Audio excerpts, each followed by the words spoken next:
Assalamualaikum warahmatullahi wabarakatuh. Saya Hersbun Arif dari Forum News Network. Calon Presiden nomor 1 Anies Baswedan tidak hanya dinobatkan sebagai raja debat oleh sejumlah pakar komunikasi atau juga disebut komunikolog dari berbagai perguruan tinggi. Namun kalau lihat sepak terjangnya sepanjang masa kampanye ini, kita harus akui Anies dan timnya telah membuat sebuah terobosan baru dalam strategi kampanye yang berdampak sangat besar dalam perkembangan demokrasi di Indonesia. Salah satu terobosan yang dilakukan oleh Anies dan timnya adalah keberanian dan kesediaannya bertemu, berdialog, bahkan berdebat dengan berbagai elemen masyarakat. Mulai dari akademisi, diplomat, pelaku bisnis, wartawan, anak muda, pelajar, dan mahasiswa di berbagai kota di Indonesia. Semua ini dijabani oleh Anies Baswedan. Bahkan dalam beberapa hari terakhir ini Anies mulai menyasar segmen petani dan nelayan. Seperti yang terbaru itu dilakukan dalam program Desa Anies di Banyuwangi beberapa hari yang lalu. Di Banyuwangi ini antusiasmenya luar biasa. Bahkan ada rombongan nelayan itu yang mengaku dia harus berlayar selama 18 jam hanya untuk mengikuti acara Anies Baswedan. Assalamualaikum warahmatullahi wabarakatuh. Salam perubahan. Terima kasih. Kami jauh-jauh dari pulau, perjalanan menempuh 18 jam. Lewat kapal kayu. Kami mendesak ke sini. Namanya Desak Anies kan? Jadi sekarang kami mendesak Anies. Jadi persoalan-persoalan ke pulau itu banyak, Pak. Baik dari persoalan kesehatan dan persoalan nelayan dan tani. Persoalan kesehatan, kami jauh, letak geografis kami jauh dari perkotaan. Jadi Sepekan itu masuk Sumeneb ya? masuk Sumeneb, Ya. lebih dekat ke sini Pak daripada Sumeneb. Hmm. Dan kemudian kami lebih senang ke sini daripada Sumeneb. Karena ada ketidakadilan di sana, ada ketimpangan. Beberapa persoalan kami sampaikan ke Sumeneb itu tidak ada tanggapan sama sekali. Persoalan kesehatan, kami mengusulkan agar bagaimana fasilitas kesehatan di sana itu dipenuhi. Karena persoalan-persoalan ibu-ibu hamil, kadang-kadang kalau dirujuk, dibawa ke Banyuwangi, itu belum nyampe Pak, sudah mati di kapal. Ini salah satu persoalan masalah kesehatan.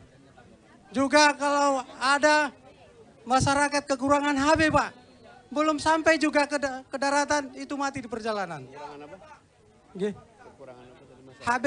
Oh HB. Itu masalah kesehatan Pak. Lagi juga masalah nelayan. Sama persoalannya dengan Banyuwangi ini. Apalagi di kami di pulau yang sangat jauh. Yang susah dalam perhatian atau susah dalam jangkauan dari aparat-aparat. Susah BBM Pak, kelangkaan BBM. Ini masalah. Kedua, kalau musim ikan Pak, itu kadang-kadang ikan dibuang di sana. Nggak ada tempat penampungan. Ini barangkali kalau Pak Anies ditakdirkan, barangkali ada solusi.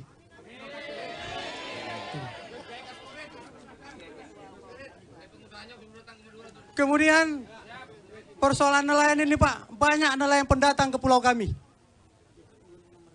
Nelayan kami di sana nelayan tradisional, tapi banyak pendatang-pendatang yang dari luar. Jangan sampai kata menteri apa itu, katanya ikan Cina lepas ke Indonesia. Jangan sampai seperti itu Pak. Ya. Jadi barangkali ini kami ngumpul ini Pak, banyak orang ini. Dari pengusaha ini. Ini mendesak Pak Anies ini datang ke Sapeken. Kami siap patongan untuk transportasinya. Ya Pak. Kami siap, ini sudah siap ini. Ini dari Sepekan ya, datang Ya. sini. 18 jam, jenengan sampai 18 sini. jam. Sapeken itu banyak pulau Pak. Ada minyak di sana. Kemudian penerangan harus adil juga Pak. Nah, Oke, ya siap. Namanya siapa? Wawang Pak. Terima kasih Pak Wawan. kasih. Jadi gini, Pak Wawan terima kasih sudah memilih untuk datang ke sini walaupun perjalanannya panjang. 18 jam perjalanan ke sini, luar biasa. Dan tadi yang disebut sebagai masalah kesehatan itu, Pak Wawan, kami merasakan seperti Bapak. Kenapa? Jakarta itu kota yang punya kepulauan. Dan kepulauan, namanya Kepulauan Seribu. Ada 11 pulau. Bahkan ada satu pulau itu yang lebih dekat ke Sumatera daripada ke daratan Ancol. Ancol itu kan utaranya Jakarta ya. Itu namanya Pulau Sebira. Lalu alhamdulillah yang kita lakukan terkait kesehatan itu, kita menyiapkan namanya ambulans, kapal ambulans. Sehingga bisa melakukan tindakan untuk warga yang sakit sambil dibawa ke daratan untuk mendapatkan pelayanan kesehatan. Jadi bukan sekedar kapal pengangkut saja, tapi kapal ambulans yang bisa melakukan aktivitas tindakan di situ. Nanti insya Allah itu, bentar saya teruskan dulu sedikit. Kenapa itu dilakukan? Itu dilakukan untuk pasien-pasien yang ketika dilakukan tindakan di Pulau Seribu, ternyata harus ada tindakan tambahan. Jadi puskesmas ada, kemudian ada puskesmas yang fasilitasnya seperti rumah sakit, klinik.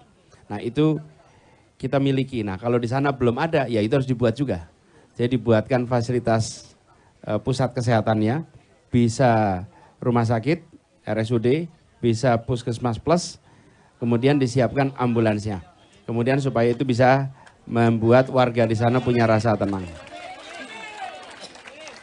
Itu kesehatan. Lalu yang terkait dengan nelayan pendatang, menurut Pak Wawan apa yang harus dikerjakan Pak kalau nelayan pendatang ini? Batas wilayahnya Pak. Selama ini ya batas kerjanya Pak. Sekarang tidak melihat lagi ke situ Pak. Bahkan kami beberapa kali menyampaikan ke DKP pusat, ke provinsi, jangankan ke kabupaten seringkali. Ini tidak ada kunjung. Oke, siap. Jadi soal regulasi pembatasan ya. Oke, siap. Baik, Pak Iwan, terima kasih banyak. Terima kasih. Salam buat semuanya. Doakan saya bisa sampai sepakan, Pak. Soal program Desa Anies ini saya harus acungi jempol 2 jari, bahkan 2 kaki, karena melalui program ini Anies mengubah wajah kampanye politik di Indonesia. Kampanye tidak lagi berbasis pengerahan massa, arak-arakan, joget dangdutan, dan lempar-lempar hadiah. Anies itu dengan sabar, telaten, dan bahkan tabah ya, melayani berbagai pertanyaan, serangan, dan kritikan tajam dari penentang dan pendukung paslon lain yang jadi lawan Anies. Fenomena ini bisa terlihat itu dalam program Desa Anies yang digelar oleh Total Politik di Jakarta. Para pendukung Prabowo, Ganjar, Jokowi, bahkan pendukung Ahok itu bisa bebas bertanya jawab dengan Anies. Desa Anies ini benar-benar debat langsung tanpa aturan kaku seperti yang diselenggarakan oleh KPU. Ibarat tinju atau make martial art ini ya, ini adalah pertarungan jalanan yang dilakukan dengan riang gembira, nggak ada baper, nggak ada hard feeling. Itulah indahnya demokrasi. Dari berbagai program Desa Anies yang digelar di sejumlah kota yang sangat mengejutkan, ternyata jumlah yang hadir itu terbanyak di kota Pontianak, Kalimantan Barat. Sebuah kota yang selama ini tidak terlalu masuk ya dalam radar politik dan pergerakan mahasiswa ataupun pemuda nasional. Jadi teman-teman semua di sini udah ada Bang Anies nih. Bang Anies tadi dari mana Bang Anies? Ditungguin nih sampai panas banget keringetan kita semua Bang Anies. Iya, gini. Tapi ini ya, saya datang ke tempat ini. Ini mungkin salah satu, ini barangkali ini salah satu desak Anies yang terbanyak yang pernah saya alami. Ya. Oh, biasa. Ini dahsyat ini, aduh. Luar biasa. Pontianak memang beda. Pontianak memang beda. Pontianak punya cerita, dahsyat. Dahsyat Bang Anies. Dahsyat. Oke, Tepuk tangan Siap. dulu dong buat teman-teman Pontianak. Biasa. Jadi kembali lagi Bang Jadi Anies. saya tadi pagi tiba di Pontianak, langsung mampir ke Pasar Flamboyan. Ya. Salah satu nama pasar terindah yang saya pernah temui. Iya, biasanya kan pasar baru, pasar minggu. Ini pasar Flamboyan. Romantis juga ya nama pasarnya ya di sini ya. Nah, terus dari situ, habis dari pasar Flamboyan, saya mampir dulu ke Kopi Asyang.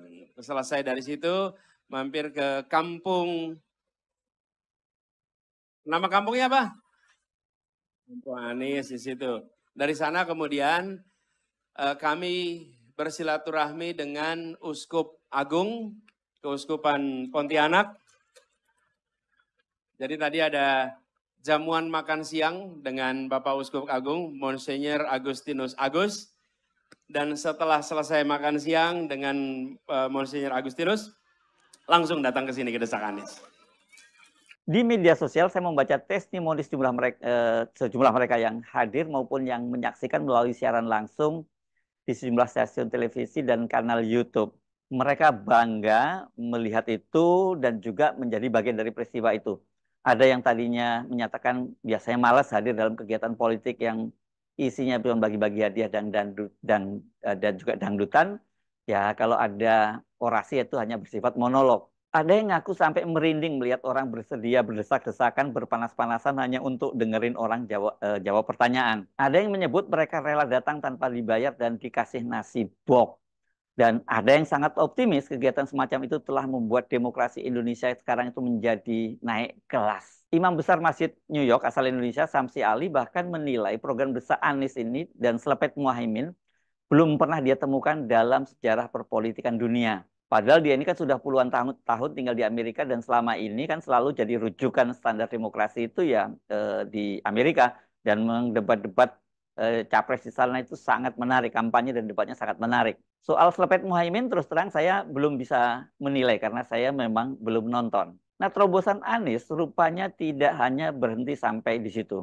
Kamis malam Anies secara perdana muncul live di platform TikTok. Antusiasme pengguna TikTok ini sungguh mengejutkan sampai tembus angka 300.000 saat live loh ya. Jumlah yang sangat besar untuk seorang politisi, topik politik dan juga baru pertama kali muncul di TikTok. Yang dibahas Anies ini cukup serius. Padahal kan cerita yang ada sekarang ini TikTok ini isinya anak-anak alay ya. Kalau ada politisi atau capres dan cawapres maupun mantan cawapres atau cawapres gagal gitu, gaya mereka itu juga ikut-ikutan alay. Saya ajak Anda ikut menyimak potongan ketika Anies live di TikTok. Tidak semua dari durasinya yang cukup panjang selama 27 menit ini saya tayangkan. Saya jadi ingat satu prinsip yang menarik nih soal gagal. Ada yang punya pandangan begini. Saya tidak khawatir dengan kegagalan meraih yang sudah direncanakan. Saya lebih khawatir Anda berhasil meraih yang Anda rencanakan, sementara yang Anda rencanakan terlalu rendah. Tuh, ingat-ingat tuh. I am not afraid if you fail to achieve what you plan. But I am afraid of what you succeeded to achieve, but what you plan is too low. Jadi kadang-kadang, ini kembali pada soal gagal, tidak berhasil meraih yang direncanakan, nggak apa-apa. Yang lebih berbahaya itu adalah berhasil, tapi rencana terlalu rendah. Jadi usul saya tinggikan rencana, kerja keras, kerja cerdik, kerja tuntas sambil doa, insya Allah bisa melampaui yang direncanakan.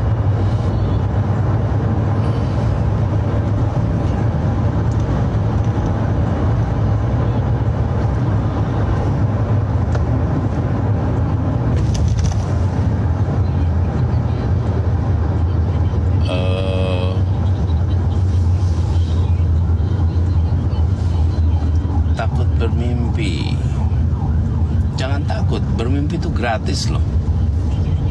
Dan bicara soal mimpi, kita harus punya bacaan yang banyak, pengetahuan yang luas, supaya mimpinya juga luas. Karena kita nggak mungkin memimpikan yang kita tidak ketahui. Kalau seseorang tidak pernah dengar kata neuroscience,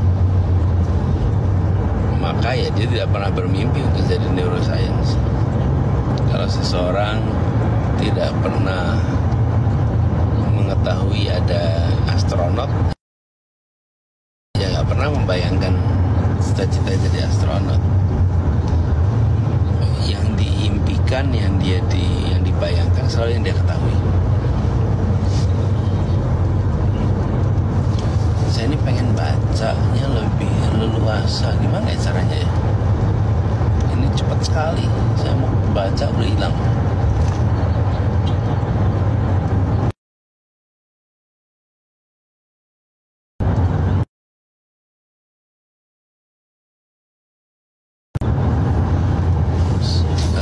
Bisa lambatin nggak ya?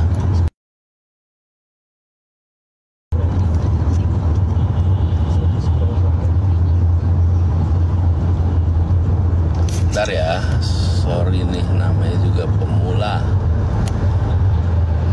Karena kurangnya edukasi Pak, oke.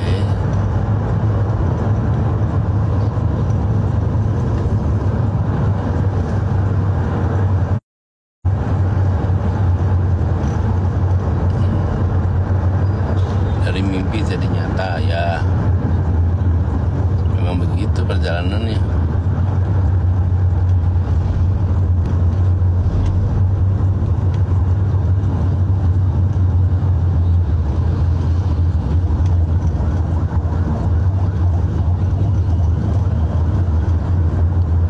Digerakin juga ya.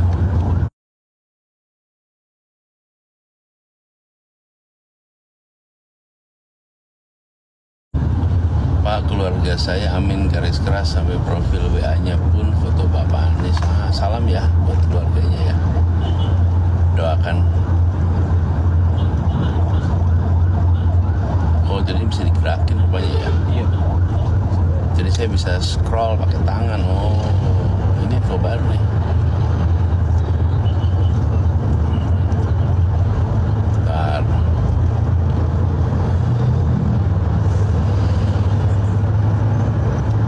Ini sambil saya liatin ya.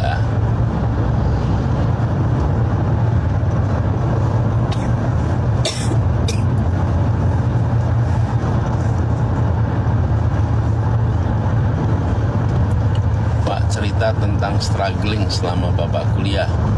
Siapa nih ketupak nih? Gini,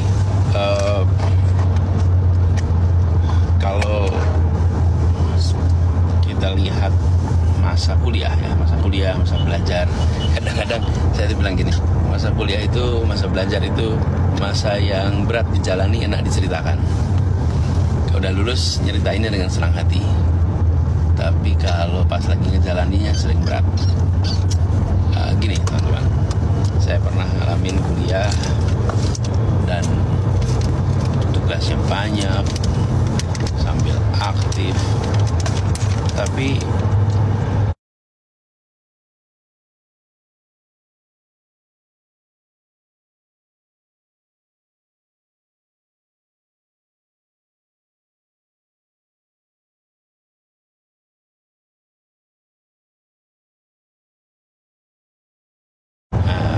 kamu itu mahasiswa yang memanfaatkan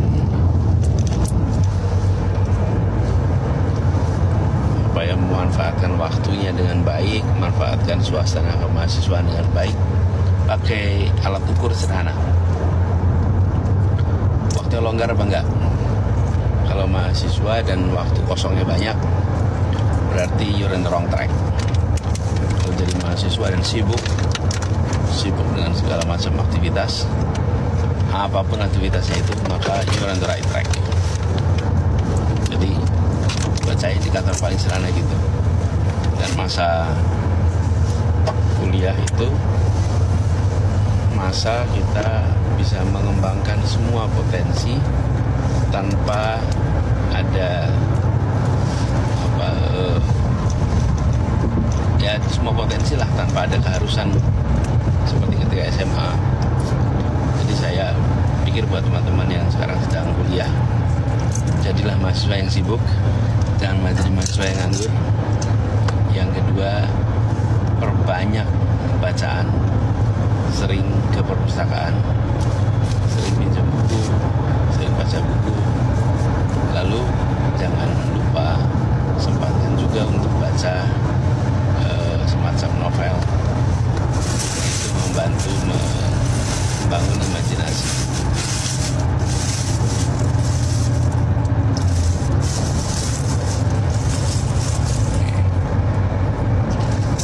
Oh, ada yang bilang nih takut ambil keputusan yang salah. Gini, teman-teman, ambil keputusan itu makin Ternyata di tangan Anies, TikTok yang selama ini citranya alay, joget-jogetan, bercandaan nggak jelas, itu bisa jadi serius dan jelas ini sangat bermanfaat. Kita ingatkan dulu banyak sekali sinisme tentang TikTok, sampai ada yang disebut capres yang itu sebagai pangeran TikTok ya, karena senangnya tampil di TikTok, joget-jogetan nggak jelas begitu ya, dan sebenarnya apa itu manfaatnya dan apa kaitannya dengan pencapresan dia juga tidak ada gitu. Jadi saya kira ya platform media sosial itu sama juga dengan demokrasi. Banyak sekali fiturnya, tergantung di tangan siapa fitur itu dimanfaatkan. Di tangan orang-orang yang alay yang menganggap bahwa proses demokrasi seperti Pilpres hanya sekedar ritual prosedural 5 tahunan yang bisa dimenangkan secara curang dan dangkal, ya ini hanya hanya hanya platform untuk tadi joget-joget nggak jelas begitu ya, alay-alayan. Tetapi kalau di tangan orang yang sadar sangat serius bahwa soal pilpres, soal demokrasi ini soal yang sangat penting dan harus dikelola dengan cara yang baik dan benar juga, ini bisa menjadi ajang pendidikan politik yang luar biasa manfaatnya untuk generasi muda kita. Saya kira memang kehadiran Anies kali ini beda sekali ya. Kita bisa melihat sebenarnya sepak terjang dia ketika dimulai pada debat perdana kemarin, yang tadinya orang sudah skeptis dengan debat capres karena sejak awal orang mencurigai KPU dan yang tidak akan netral dan juga aturan-aturan yang sangat ketat, ternyata menjadi sangat menarik ya. Bahkan saya tadinya menduga debat cawapres akan lebih banyak ditunggu oleh pemirsa, ternyata tidak. Debat capres yang perdana itu penontonnya jauh lebih besar dibandingkan debat cawapres, dan diperkirakan ini untuk debat yang kedua yang akan berlangsung tanggal 7 Januari nanti antusiasme publik akan semakin tinggi ya, karena ini kita bisa lihat dari safari-safari Anies di berbagai kota melalui program Desak Anies tadi. Saya Hersbun Arif dari Forum News Network. Sampai jumpa lagi. Wassalamualaikum warahmatullahi wabarakatuh.